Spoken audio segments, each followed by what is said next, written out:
Hi, I'm Shannon Lewis, and I'm battling stage 4 HER2 positive breast cancer. I was diagnosed back in May. My treatment plan, which I just finished chemo, got that out of the way. I did 6 rounds. I have a regimen called TCHP, and I will have a couple of surgeries and then radiation. After this is all done, we'll finish up with a year of what's called Herceptin. It's just targeted drugs for HER2 positive breast cancer patients.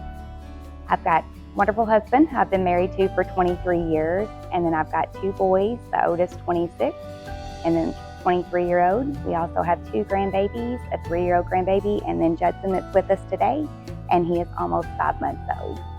How this has affected my children and my marriage. It's affected basically everything on a daily basis. The day I was diagnosed, it pretty much changed my outlook on everything. The hardest thing I think was telling my boys, talk to Derek about how I was going to tell them, how we were going to set them down and let them know. And I think that was one of the hardest parts for me, is telling them. As far as how the cancer has affected my health and my mental health, obviously the chemo has side effects with it, but I tell you what, I've been pushing right through and have not missed a day of work, except for I was in the hospital for a couple of days with neutropenic fever. After that, I have not missed a day of work. Keep on going. Mental health wise, I feel like I've really done good with that part. I'm strong. I just continue to push through and keep on going. I never thought in my mind from day one that giving up or anything. So I knew that I was going to fight it with all I had, and I knew I was in for the fight of my life. How cancer has affected our finances. There's a lot to it that people don't realize. Of course, we have deductibles on our insurance as well. There are medications that the insurance doesn't pay for. This is an ongoing thing, so it's not anything that it's going to be over, in 6 months. I know that we had talked about probably for the next 3 or 4 years that I will have routine PET scans and MRIs probably every 6 months. Those are very expensive, pretty much meeting my deductible just with one of those. So it is a financial burden. I think the most difficult part of my journey so far is just really letting it sink in. It's something that you don't think will happen to you. And it took me a while just to realize, even after starting treatment, when it sunk in, it was just like, this is my new normal. The good thing about that, I'm not going to say that there's anything bad about that, because I feel like we have had a lot of positives come out of it. We do family supper now every Sunday, kind of brought our family closer together.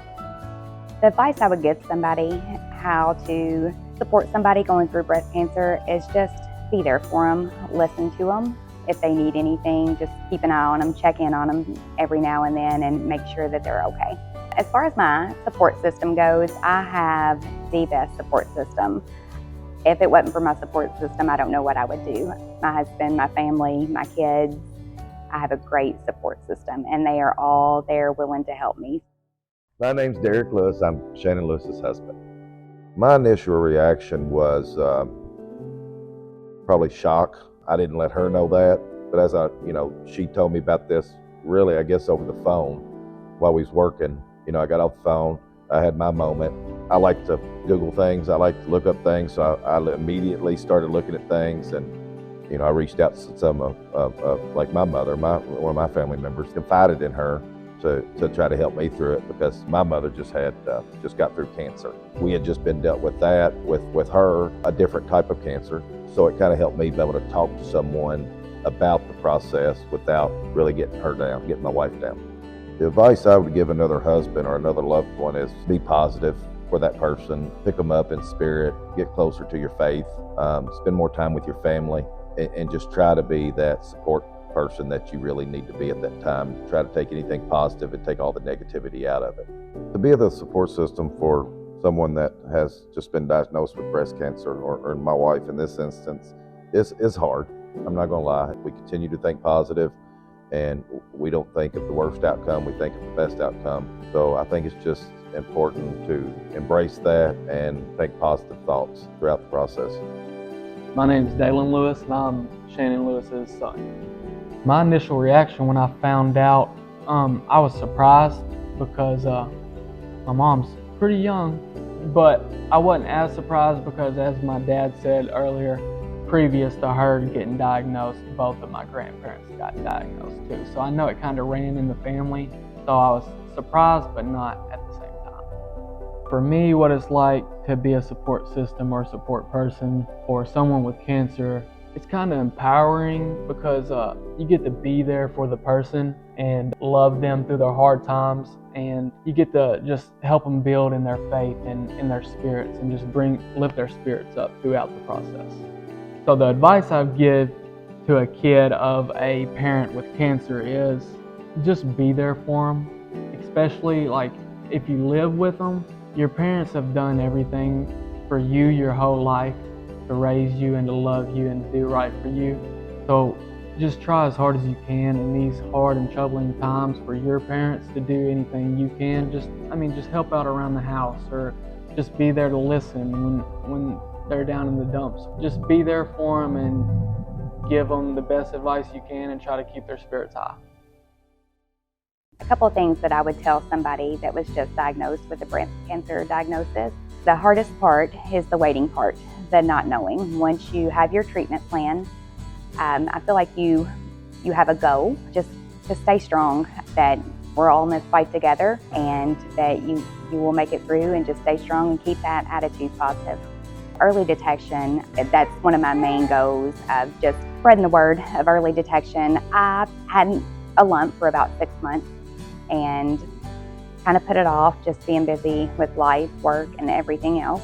So once I finally made the appointment, and let me just kind of say this too, is what made me make the appointment is for about a month, I would pass the mobile mammogram bus. And I felt like I was passing that thing every day almost. And I felt like that was my sign. So I called and made an appointment, and looking back now, that was obviously God's way of telling me, hey, you need to get this appointment and schedule it. If I hadn't waited too long, it might not have spread to other areas. If you feel something, if it's off, to make sure that you go get your mammogram.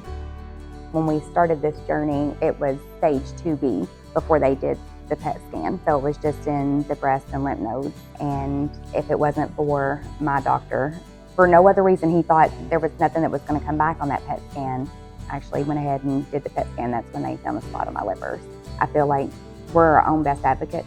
So, if you feel like there's something that obviously that you feel like could be done more, I guess, just make sure you advocate for yourself. Join us for our Breast Cancer Giveback Weekend, October 27th through October 29th. 20% of all our car washes throughout the weekend will be donated. And on Saturday, October 28th, 20% of all oil changes at both our East Side and West Side locations will be donated. Also stop by our Trunk or Treat Cruise-In on Sunday, October 29th from 4 to 7 p.m. with proceeds raised going towards our Giveback. Learn more at lucasoilcenter.com/breastcancer. Help us raise awareness while assisting this local family. At Lucas Oil Center, we aren't just changing oil, we're changing lives.